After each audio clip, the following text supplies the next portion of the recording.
सर्वे भवन्तु सुखिनः। आज डॉक्टर गुप्ता में आपका एक बार पुनः स्वागत है। केंद्रीय माध्यमिक शिक्षा बोर्ड सीबीएसई अगले एकेडमिक सत्र यानी 2026-27 से 9वीं क्लास के विद्यार्थियों को परीक्षा के दौरान अपनी पुस्तकें साथ रखने की अनुमति देने वाला है। अब इस कदम के लिए वो कुछ ऐसी स्टडीज़, कुछ ऐसे अध्ययन के बारे में बात करेंगे जिनमें ये सिद्ध किया गया होगा कि इस प्रकार किताब देकर यदि परीक्षा कराई जाए तो विद्यार्थियों पर स्ट्रेस कम पड़ता है और उनके नंबर अच्छे आते हैं। हमें एक बात ध्यान रखनी होगी कि इस प्रकार की जो स्टडीज़ हैं ये आती रहती हैं, जाती रहती हैं। किसी का कुछ परिणाम आता है, किसी का कुछ परिणाम आता है, और इस सारी स्टडीज़ के चक्कर में, इस सब एक्सपेरिमेंट के चक्कर में जो विद्यार्थी हैं उनका जो भविष्य है वो दांव पर लग जाता है, वो गिनी पिग बन जाते हैं। अब यदि नकल करने की परमिशन दे दी जाए तो जाहिर सी बात है सबके मार्क्स अच्छे आएंगे। यदि परीक्षा का स्ट्रेस ही ख़त्म करना है और नंबर ही अच्छे लाने हैं तो क्यों ना विद्यार्थियों को एक दिन पहले जो प्रश्न पत्र है वो घर ले जाने के लिए दे दिया जाए और कहे कि घर से हल कर लो, अच्छे नंबर आएंगे और जो परसेंटेज है वो भी बहुत ऊपर चला जाएगा। या यदि विद्यार्थी इसमें भी परेशान होते हों तो क्यों ना मास्टर जी को कहा जाए कि मास्टर जी आप परीक्षा दीजिए, विद्यार्थी को आराम करने दीजिए, उस बेचारे को क्यों स्ट्रेस देना।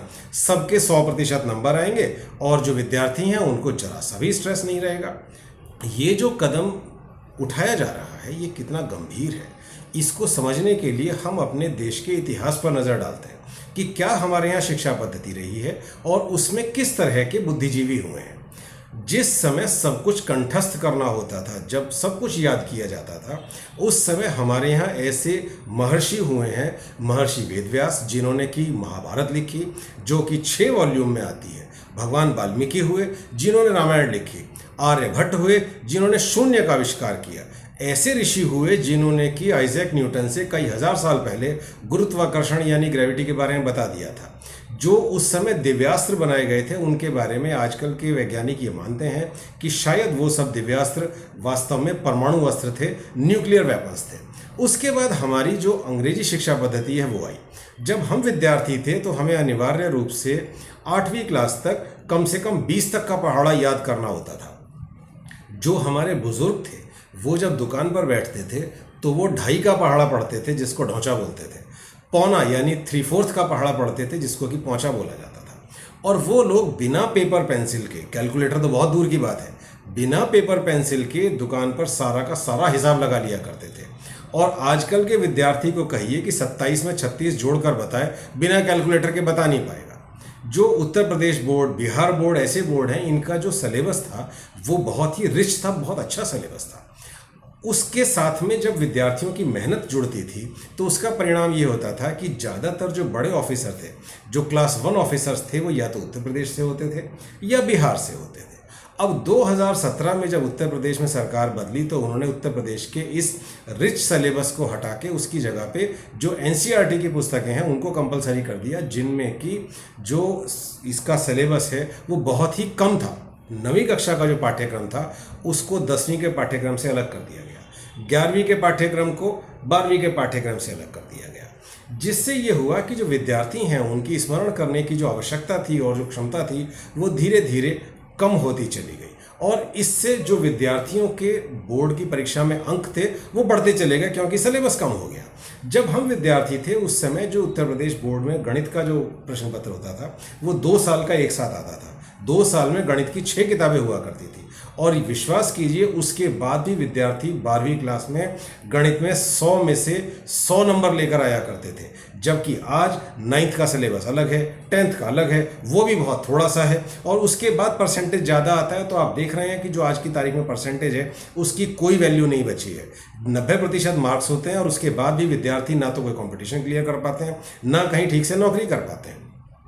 जो तथाकथित विशेषज्ञ हैं, ऐसा लगता है जैसे कि जो युवा हैं उनके मस्तिष्क को और उनके भविष्य को खराब करने के लिए ठान के बैठे हुए हैं। समहाउ पता नहीं क्यों जो सरकार है ऐसा लगता है जैसे कि इन बुद्धिजीवियों से डरी हुई है और जैसे जैसे उनके दिमाग में आइडिया आते जा रहे हैं सरकार उन सबको मानती जा रही है, सारे प्रयोग किए जा रहे हैं। ये उत्तम रहेगा कि यदि जो पाठ्यक्रम है उसको थोड़ा सा भारी रहने दिया जाए। पहले से ही जो हमारा पाठ्यक्रम है वो इतना कमज़ोर है कि जो विद्यार्थी हैं उनको प्रतियोगिता परीक्षाओं के लिए अलग से कोचिंग लेनी पड़ती है, क्योंकि जो उनका बोर्ड का सिलेबस है उसमें कंपटीशन के लिए कुछ भी नहीं पढ़ाया जाता। जो विद्यार्थी हैं उनसे स्ट्रेस तो अलग किया जा रहा है, इसमें कोई संदेह नहीं है, स्ट्रेस उनसे दूर होता जा रहा है। लेकिन जब वो विश्वविद्यालय पहुंचते हैं, आईआईटी पहुंचते हैं, मेडिकल कॉलेजेस पहुंचते हैं, तो उनको बड़े सिलेबस का कोई अनुभव नहीं होता। इस कारण जब उनको एकदम से इतना सारा पढ़ना पड़ता है तो बहुत सारे कारण हैं, जिनमें एक कारण ये भी बन जाता है कि विद्यार्थी परेशान हो जाते हैं। ये उनको लगता है कि हम ये सब नहीं संभाल पाते हैं और कभी कभी विद्यार्थी अपने जीवन का अंत कर लेते हैं। हम अपने पुराने वीडियो में इस बारे में बहुत विस्तार से चर्चा कर चुके हैं कि विश्वविद्यालयों में, आईआईटी में, मेडिकल कॉलेजेस में छात्र अपना जीवन क्यों अंत करते हैं। उसमें से एक फैक्टर ये भी है कि जब वो यूनिवर्सिटी पहुंचते हैं तो तब तक उन्होंने किसी तरीके का भारी भरकम सिलेबस, किसी तरीके का स्ट्रेस देखा ही नहीं होता। एकदम से विश्वविद्यालय का इतना सारा सिलेबस, इतना सारा स्ट्रेस, आईआईटी का सिलेबस, मेडिकल का सिलेबस उन पे आ जाता है, जिसे वो संभाल नहीं पाते हैं।